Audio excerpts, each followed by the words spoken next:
विद्यार्थी मित्रों, अर्थशास्त्र प्रकरण 5 गरीबी गरीबीना कारणों આપણે જોઈ રહ્યા છીએ। ગરીબીના બે મુખ્ય કારણો, ઐતિહાસિક કારણ અને ગ્રામીણ ગરીબી, એ બંને વિશે આપણે સમજી ગયા છીએ।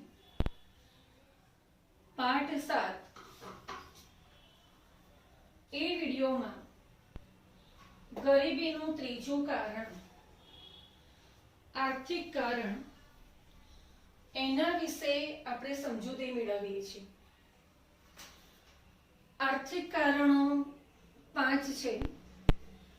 જગ્યાના અભાવે, એ 5 કારણો બોર્ડ ઉપર લખ્યા નથી, પણ તમે તમારી નોટબુકમાં જો લખવા માંગતા હોય તો તમે લખી શકો છો। પહેલું કારણ છે શ્રમિક દીઠ નીચી ખેત ઉત્પાદકતા।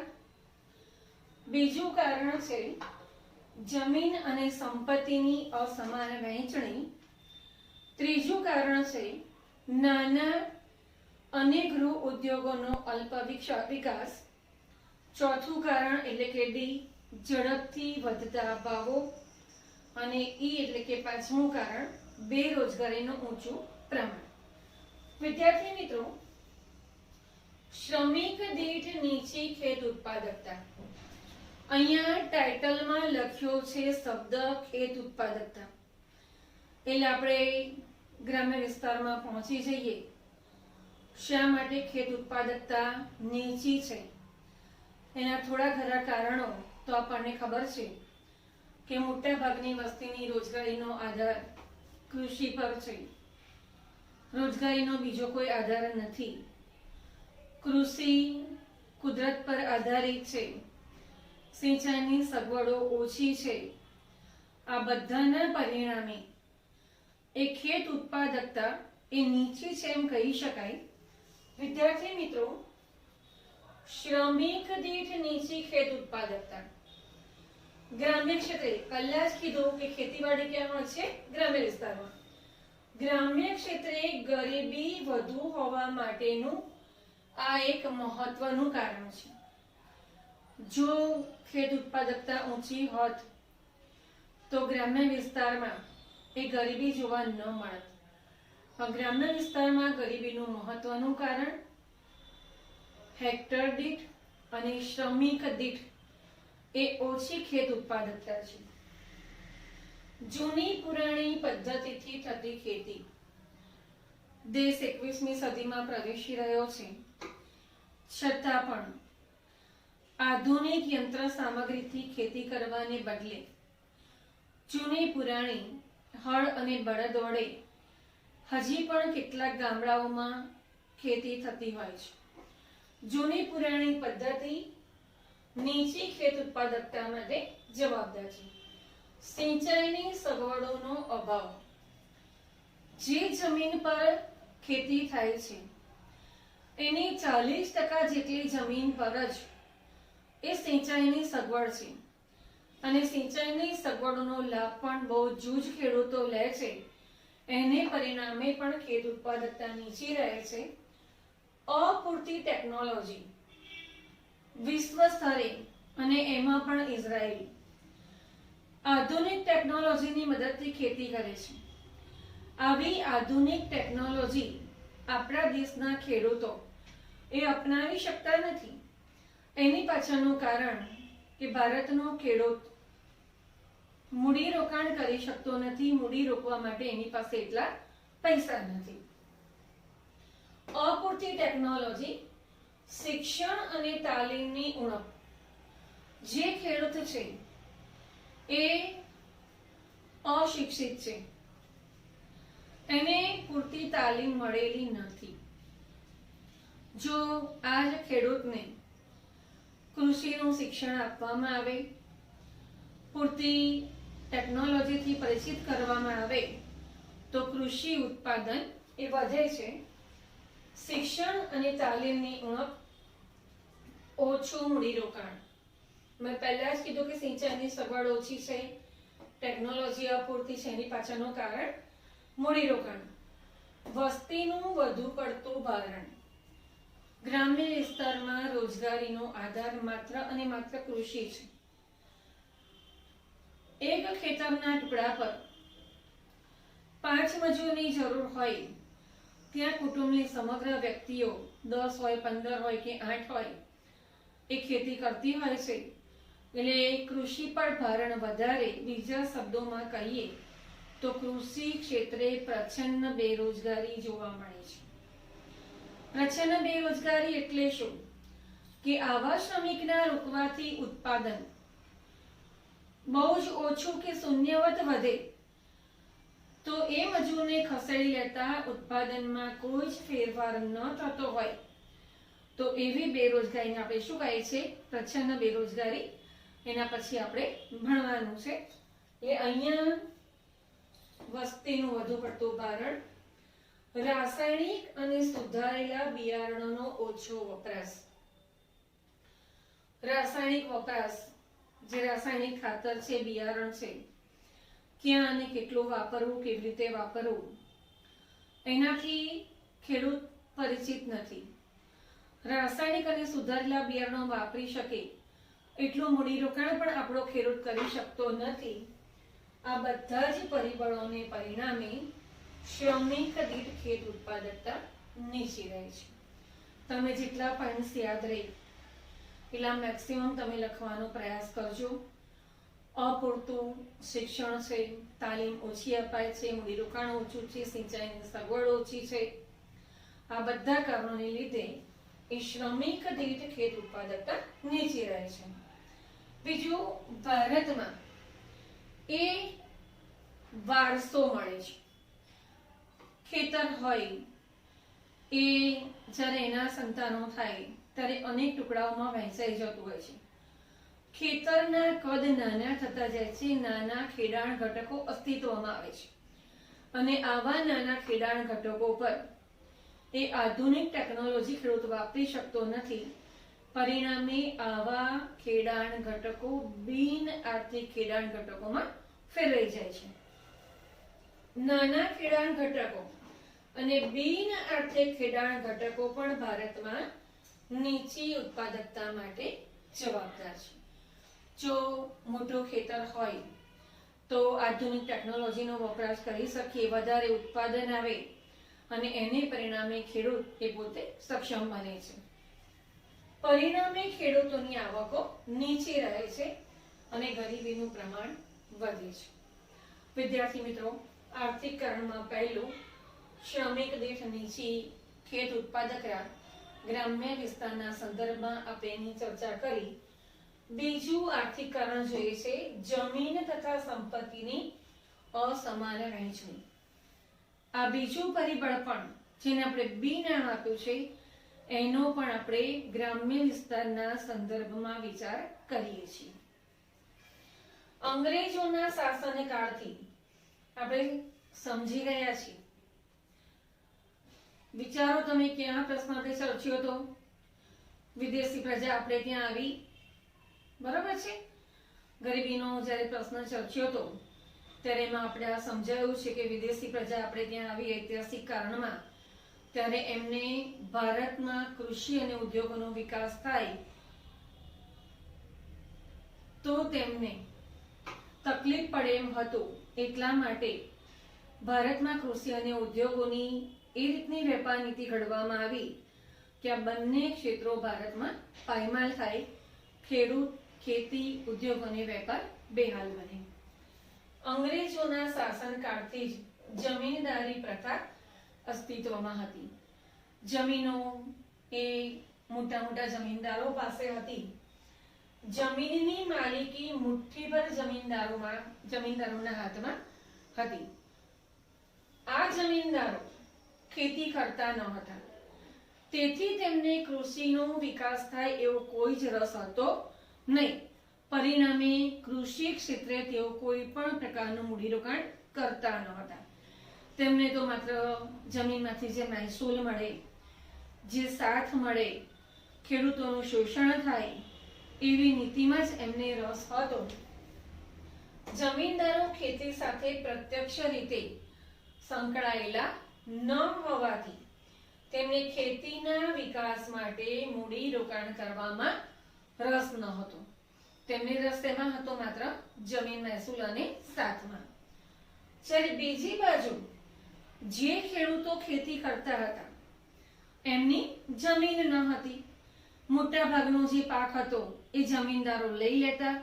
એ જમીન મહેસૂલ તરીકે હોય કે સાથ સ્વરૂપે હોય. પરિણામે એ ખેત મજૂરો કે ભાગિયાઓ, એટલે ભાગીદારીમાં ખેતી કરતા હોય તે ભાગિયાઓને પણ પોતાની માલિકીની જમીન ન હોવાથી ખેતી ક્ષેત્રે મૂડીરોકાણ કરવામાં રસ નહોતો. જેની જમીન છે એને કૃષિનો વિકાસ કરવામાં રસ નહોતો એટલે મૂડીરોકાણ નહોતા કરતા. જે ખેતી કરે છે એવા ખેત મજૂરો અને ભાગિયાઓ એમને પોતાની જમીન ન હોવાથી એમને પણ મૂડીરોકાણમાં રસ નહોતો. એના પરિણામે કૃષિ ક્ષેત્રે ખેત ઉત્પાદન એટલે જે ટોટલી ઉત્પાદન થાય છે તે અને ખેત ઉત્પાદકતા એ શ્રમિક દીઠ હોય કે હેક્ટર દીઠ એ નીચી રહેતા ગરીબીમાં વધારો થયો. કયું કારણ? જમીન તથા સંપત્તિની અસમાન વહેંચણી. સરકારની ગ્રામીણ વિકાસ યોજનાઓનો લાભ પણ મર્યાદિત અને મોટા ખેડૂતોને મળ્યો. સરકારે એવું વિચાર્યું કે ભાઈ ગ્રામ્ય વિસ્તારમાં કૃષિ ક્ષેત્રનો વિકાસ કરવો જોઈએ. ઘણી બધી યોજનાઓ તેમણે અમલમાં મૂકી, પણ આ યોજનાઓનો લાભ પણ મર્યાદિત મોટા ખેડૂતોને જ મળ્યો અને એના પરિણામે કૃષિ ક્ષેત્રે ગરીબી વધી. ત્રીજું કારણ સી, નાના અને ગૃહ ઉદ્યોગોનો અલ્પ વિકાસ. વિદ્યાર્થી મિત્રો, આપણે ચર્ચા કરી ગયા છીએ. ભારતે આર્થિક વૃદ્ધિ ઊંચા દરે હાંસલ કરવા માટે પંચવર્ષીય યોજનાઓ અમલમાં મૂકી. જ્યારે દેશ આઝાદ થયો ત્યારે ટાંકણી અને સોય જેવી તુચ્છ વસ્તુઓ પણ આપણે આયાત કરવી પડતી. અનાજ પણ મોટે ભાગે એ આયાત કરીને વાપરવું પડતું. સ્વાવલંબનની આપણે જરૂર હતી. પંચવર્ષીય યોજનાઓ દાખલ કરવામાં આવી અને ઊંચા દરે આર્થિક વૃદ્ધિ કેમ હાંસલ કરવી એ માટેના પ્રયાસો સરકારે નક્કી કર્યા. ઊંચા દરે વૃદ્ધિ હાંસલ કરવી હોય તો સરકારને એવું લાગ્યું કે મોટા અને પાયાના ઉદ્યોગોમાં મૂડીરોકાણ કરવું જોઈએ. એમણે શું વિચાર્યું કે જો ઊંચા દરે આર્થિક વૃદ્ધિ હાંસલ કરવી હોય તો પાયાના અને ભારે ઉદ્યોગોમાં મૂડીરોકાણ કરવું પડે. એમણે બીજી પંચવર્ષીય યોજનાથી, બરોબર યાદ રાખવાનું છે, બીજી પંચવર્ષીય યોજનાથી પાયાના અને ભારે ઉદ્યોગોને જ મહત્વ આપવામાં આવ્યું. શેના ભાગરૂપે? તો ભારતમાં આયોજનની આર્થિક વ્યૂહરચનાના ભાગરૂપે. પણ આવી વ્યૂહરચના કેવી હતી? ખામી ભરેલી હતી. કારણ કે આપણા દેશમાં મૂડી ઓછી છે, શ્રમ વધારે છે. આપણા દેશમાં મૂડી પ્રધાન ઉદ્યોગોની બદલીમાં શ્રમ પ્રધાન ઉદ્યોગો જરૂરી છે. પણ જે આર્થિક વ્યૂહરચના ઘડવામાં આવી તે ખામી ભરેલી હતી. શ્રમ પ્રધાન ઉદ્યોગોની બદલીમાં મૂડી પ્રધાન પાયાના અને ભારે ઉદ્યોગોને જ મહત્વ આપવામાં આવ્યું. લોખંડ છે, પોલાદ છે, સિમેન્ટ છે, આ બધા ઉદ્યોગોને અગ્રણીતા આપવામાં આવી. કોની અવગણના કરવામાં આવી? તો નાના અને ગૃહ ઉદ્યોગો કે જેમાંથી રોજગારી વધારે મળી રહે, આવક ઉત્પન્ન થઈ શકે, એમની અવગણના થઈ.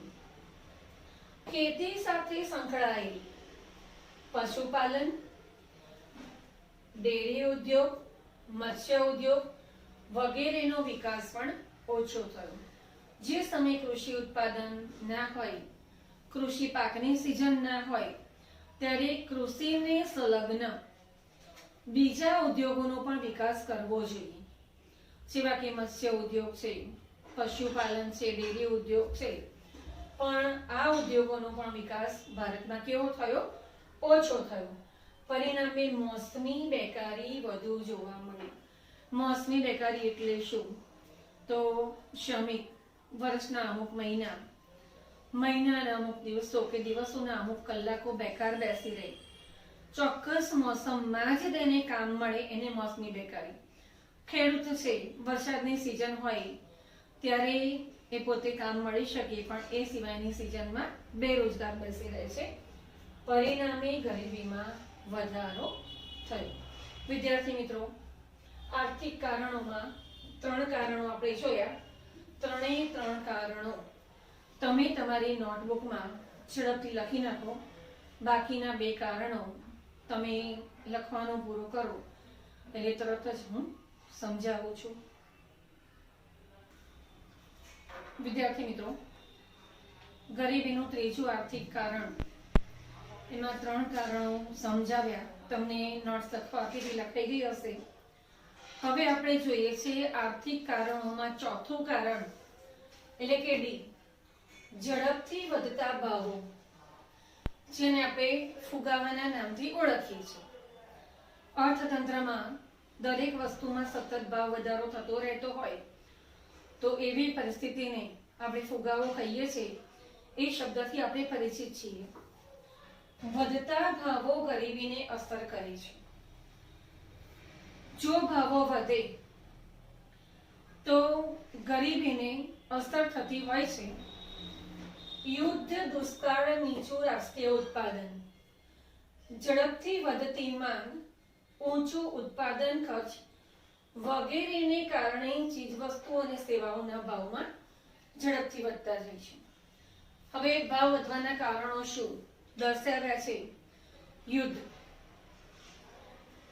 અર્થતંત્રમાં એવી અફવા ફેલાઈ કે પાકિસ્તાન કે ચીન યુદ્ધ કરવાનું છે, તો એ સમય એ લોકો ચીજ વસ્તુની એ વધારે માંગ કરશે, સંગ્રહ કરશે. એના પરિણામે યુદ્ધ કે યુદ્ધ જેવી પરિસ્થિતિમાં ચીજ વસ્તુઓના ભાવ પુરવઠાના સરખામણીમાં માંગ વધારે હોવાથી એ ભાવો ઝડપથી વધે છે. દુષ્કાળ, કૃષિ પેદાશ હોય, વરસાદ ન થયો હોય કે અપૂરતો થયો હોય, કૃષિ પાક એ બજારમાં નથી, તો એવી પરિસ્થિતિમાં જ્યારે ઉત્પાદન ઓછું છે ત્યારે કૃષિ પેદાશો એના ભાવોમાં પણ એ વધારો થાય છે. નીચું રાષ્ટ્રીય ઉત્પાદન, કોઈ પણ કારણસર અર્થતંત્રમાં વસ્તુનું ઉત્પાદન ઓછું થાય, એ ચીજ વસ્તુનું ઉત્પાદન ઘટાડવામાં આવે તો પણ માંગની સરખામણીમાં પુરવઠો ઓછો હોવાથી વસ્તુના ભાવ વધે છે. ઝડપથી વધતી માંગ. અફવા ફેલાઈ. હમણાં જ કોરોનાની મહામારી, લોકડાઉન સમયે લોકો ચીજ વસ્તુનો સંગ્રહ કરવા માટે એ ખૂબ જ ઝડપથી શાકભાજી અને અનાજ એની માંગ વધારી, તો એવા સમયે પણ એ ભાવો વધે છે. ઊંચું ઉત્પાદન ખર્ચ.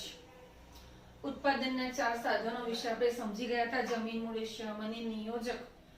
કોઈ પણ કારણસર કોઈ પણ એક સાધનને વધારે રકમ ચૂકવવી પડતી હોય, શ્રમિકોને વેતન વધારે આપવું પડતું હોય, જમીનને ભાડું વધારે ચૂકવવું પડતું હોય, મૂડીને વ્યાજ વધારે ચૂકવવું પડતું હોય, કે કાચો માલ એનો ભાવ વધ્યો હોય, કે વીજળીનો જે દર છે એ વધવા પામ્યો હોય, તો વસ્તુની પડતર કિંમત ઊંચી આવે છે.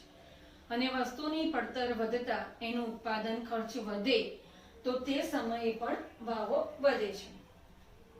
આ બધી પરિસ્થિતિના હિસાબે ચીજ વસ્તુ અને સેવાઓના ભાવમાં ઝડપથી વધારો થાય છે. પરિણામે નીચી આવકવાળા વર્ગની ખરીદ શક્તિ ઘટે છે. જે લોકો ઓછી આવક કમાય છે એ લોકોની ખરીદ શક્તિ ઘટે છે અને તેમનું જીવન ધોરણ નીચું આવે છે. હવે થોડુંક ડીપમાં આપણે સમજી લઈએ કે કોઈ એક વ્યક્તિ ઘરમાં ગોળ કે ખાંડ ખરીદવા માટે એ 100 રૂપિયાનું બજેટ ફાળવે છે. 100 રૂપિયાનું બજેટ ફાળવે છે ત્યારે એ સમયે 1 કિલો ખાંડના જો 25 રૂપિયા હોય તો 4 કિલોગ્રામ એ ગોળ કે ખાંડે ખરીદી શકશે. પણ જો ભાવો વધે છે તો એનું બજેટ છે 100 રૂપિયા. તો 100 રૂપિયા બજેટ હોય, વસ્તુના ભાવ કિલોગ્રામના 25 ને બદલે 50 થઈ જાય, તો એ સમયે એ કેટલું ખરીદી શકશે? માત્ર 2 કિલો. ખરીદ શક્તિ જે પહેલા 4 કિલો હતી એ હવે કેટલી થઈ ગઈ? 2 કિલો. એની આવક ઘટી નથી, પણ વસ્તુના ભાવ વધ્યા છે. એને પરિણામે વાસ્તવિક ખરીદ શક્તિ એની કેવી થાય છે? ઓછી થાય છે. જેટલી રકમમાં એ વસ્તુ પહેલા ખરીદી શકતો હતો એટલી જ રકમમાં હવે ઓછી વસ્તુ ખરીદશે. પરિણામે જીવનની જે ગુણવત્તા છે, એનું જે જીવન ધોરણ છે એ કેવું જશે? નીચું જશે અને ગરીબી વધે છે. હવે ભાવ વધારો થાય તો ગરીબોને આની અસર થાય છે, પણ ભાવ વધારાનો ફાયદો ઉદ્યોગપતિઓ, મોટા વેપારીઓ અને મોટા ખેડૂતોને મળે છે. ભાવ વધે કોઈ પણ કારણસર તો ઉદ્યોગપતિઓનો નફો વધે છે, વેપારીઓનો નફો વધે છે. કૃષિ ઉત્પાદનના ભાવ વધે તો જે મોટા ખેડૂતો છે એ લોકોને પણ એ વધારે નફો મળે છે. પરિણામે એ સમાજમાં આવકની અસમાનતા વધે છે. એક બાજુ વધારે કમાણી કરતા ઉદ્યોગપતિઓ, મોટા ખેડૂતો અને વેપારીઓ, જ્યારે બીજી બાજુ ગરીબ વર્ગ, આ બંને વચ્ચે આવકની અસમાનતા વધે છે અને પરિણામે અર્થતંત્રમાં સાપેક્ષ ગરીબીનું પ્રમાણ વધે છે. વિદ્યાર્થી મિત્રો, સાપેક્ષ ગરીબી વિશે આપણે સમજી ગયા કે આવકની અસમાન વહેંચણી એ દર્શાવે છે, એટલે આવકની અસમાનતા વધે છે એ આર્થિક કારણ છે. પાંચમું એટલે કે બેરોજગારીનું ઊંચું પ્રમાણ. કેટલાક વાક્યો એ વારંવાર રિપીટ થાય છે એટલે વધારે આપણે સમજાવતા નથી. અહીંયા પણ ગ્રામ્ય વિસ્તારને ધ્યાનમાં લીધું છે. ગામડામાં મોટા ભાગની વસ્તી કૃષિ પર નભે છે, આપણે સમજી ગયા છીએ. રોજગારીનો આધાર ગ્રામ્ય વિસ્તારમાં શું છે? માત્ર ખેતી છે. ખેતી વરસાદ પર આધારિત છે, કુદરત પર આધારિત છે. એના વિશે પણ આપણે ગ્રામીણ ગરીબીમાં સમજી ગયા છે. ખેતી ક્ષેત્રે સિંચાઈની સગવડો કેવી છે? અપૂરતી છે. સિંચાઈની સગવડો નથી. ખેતી વરસાદ પર આધારિત, તેથી વર્ષમાં 1 કે 2 જ પાક લેવાય. જ્યારે વરસાદ પડે ત્યારે એ પાક લેવાય, જ્યારે વરસાદ ન પડે ત્યારે ખેડૂત એ એમને બેસી રહે છે, જે મોસમી બેકારીનો ભોગ બને છે. જેથી મોસમી બેકારી જોવા મળે છે. ઝડપથી વધતી વસ્તી, ગ્રામ્ય વિસ્તારમાં સમજાવ્યું તો અંધશ્રદ્ધા, અનેક બાળકો, વિશાળ કુટુંબ પ્રથા, એને પરિણામે ઝડપથી વસ્તી વધે છે. સંયુક્ત કુટુંબ પ્રથાને કારણે ખેતી પર વસ્તીનું ભારણ વધે છે. ખેતરના એક ટુકડા પર 2 વ્યક્તિની જરૂર હોય ત્યાં 4 વ્યક્તિ રોકાય, 2 વ્યક્તિને ખસેડી લેવામાં આવે તો ઉત્પાદનમાં કોઈ જ ફેરફાર થતો નથી, એટલે કે પ્રચંડ બેરોજગારી જોવા મળે છે. ભારતમાં ગ્રામીણ ક્ષેત્રે ખેતીને પૂરક ઉદ્યોગોનો ઓછો વિકાસ, એ પણ આપણે સમજી ગયા હતા કે મત્સ્યપાલન છે, પશુપાલન છે, ડેરી ઉદ્યોગ છે, મરઘા અને બતકા ઉછેર છે. ખેતીની જે પેદાશો છે એમાંથી જે જામ અને જેલી ટીન પેક કરી વિદેશોમાં મોકલવા, આ બધા જ ઉદ્યોગોનો એ અપૂરતો વિકાસ છે અથવા તો બિલકુલ વિકાસ નથી. ગ્રામ્ય વિસ્તારમાં નિરક્ષરતા, ગ્રામ્ય વિસ્તારનો જે વર્ગ છે, શિક્ષણ અપૂરતું કે નહિવત મેળવેલું છે. શ્રમની ગતિશીલતા પણ ઓછી છે. જો શ્રમિક બેરોજગાર બને તો અન્યત્ર જઈને કામ કરવાની એની તૈયારી એ ઘણી બધી ઓછી હોય છે. એને પરિણામે પણ બેરોજગારી વધારે જોવા મળે છે અને બેરોજગારી હોય પરિણામે શું થાય છે? ગરીબી વધે છે. વિદ્યાર્થી મિત્રો, ગરીબીનું ત્રીજું કારણ આર્થિક કારણ. એના 5 પેટા કારણો આપણે વિડિયો 7માં જોયા. હવે આપણે વિડિયો 8માં ગરીબીનું સામાજિક કારણ એની ચર્ચા આપણે કરીએ છીએ. આ બંને પોઈન્ટ્સ તમારી નોટબુકમાં એ સારા અક્ષરે લખી નાખો એવી આશા.